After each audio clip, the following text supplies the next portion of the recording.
So this right here, tap, boom, right here, right? My hand, my feet sort of comes out simultaneously. If you can touch, you can teep right there. If you teep, I want you to follow right away with a rear kick. So you teep, boom, and you move out right away. Same thing. Right? You teep, again, boom, and when I say distance control, that doesn't mean say, all right, I'm this far away from the partner is so much taller than me. I want to attack him, man, I got to take another step, right? So I want to be just barely outside his punching or kicking range. Because for me, that would be the best way to do, right? I don't want to be right here. I can't reach him, but see his hand, touch my head. Book, right? I want to be just right here. So now you touch me, barely out of distance, right? But can you kick me with the foot? Barely, right? So that means I know that when you try to kick me, I just need to move this much. That's it. I want to keep everything very minimal. Because if I keep everything too far away, he tried to kick me, he had to take a step. But when I try to attack him, man, I'm nowhere near him. So I want to be just barely outside his punch or kicking range. So he punch or kicks, I'm right here. So now I'm still have the distance to control. Does that make sense, guys? Now, one of the best tools to talk about distance control is your foot jab, right? Sometimes we call that a teep. So here's what I want you guys to work on, okay? Take your time. If you can touch me with the left hand, that means you can always teep, okay? And don't teep like this, okay, guys? Don't take that step. If you take that step, one is you're telegraphing. You're telling about, hey, I'm coming in for a foot jab, right? So I sort of just right here, tap, boom, right here, right? My hand, my feet sort of comes out simultaneously. If you can touch, you can teep right there.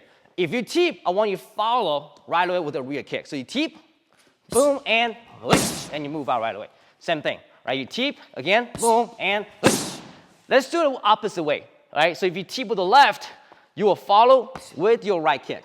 If you teep with the right leg, you'll follow with the left kick.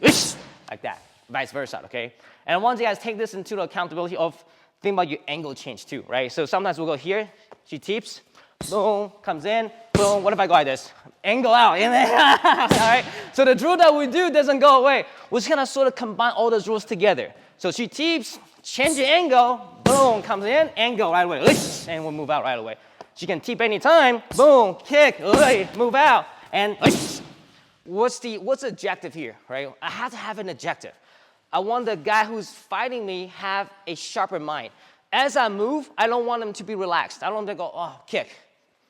I'm settling down, right? I want him to go, oh crap, this is happening. Oh crap, this is happening, right? There's constant something's happening. That's what makes this drill so unique, right? So let's say she comes in, right? She teeps my body, boom, she kicks. If I just wait here, you kind of see the energy kind of settles down. I kind of want to take that away for now. Even if you're going very slow, just go a little slower. So teep, boom, you kick, boom, I walk forward, and then she kicks, boom.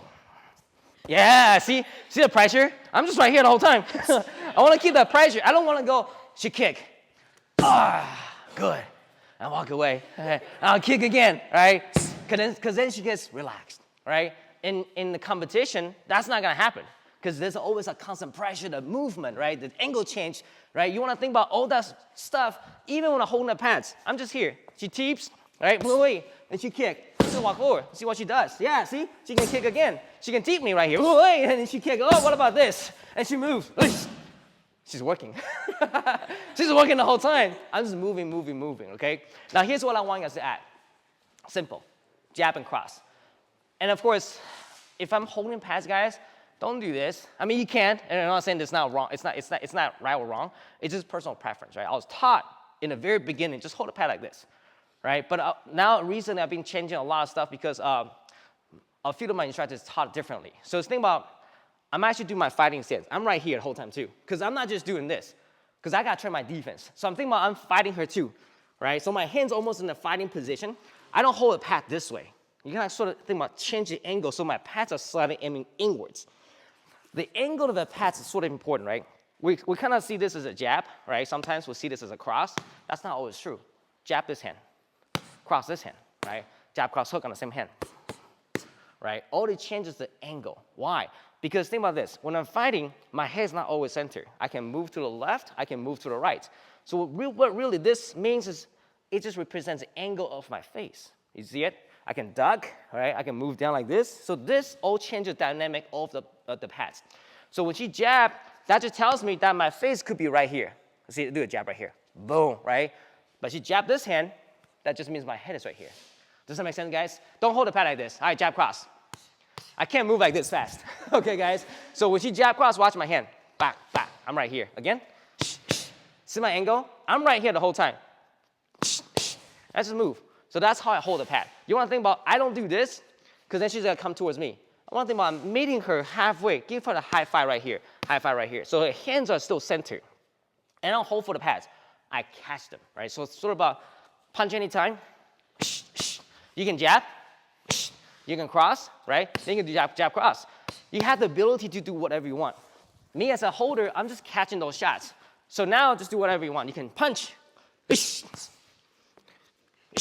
Yeah. And you kick. Like that. But I want you guys to catch those kicks. Okay? So basically, you can do whatever you want. You can punch, right? You can kick anytime. And she moves. Right? So now we'll just add a nuance of the punch, the kick, the movement. Everything's gonna still go about the same way. You guys see that? You're still gonna do this, okay? You can still teep anytime. You can still kick anytime. Boom, right? You can still move anytime and then kick right away. Right? She can punch anytime. Right? And don't worry if I feel like this because I'm just trying to catch your body. If you don't throw your cross, that's okay.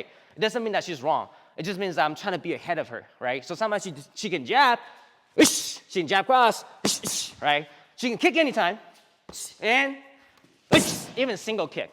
You can jab and single kick. That's okay too. I just want to have the ability to move around the body. Does that make sense, guys? So everything happens the same way, but now just adding a jab and the cross, still adding a movement. Okay, guys? All right, let's go. Come on.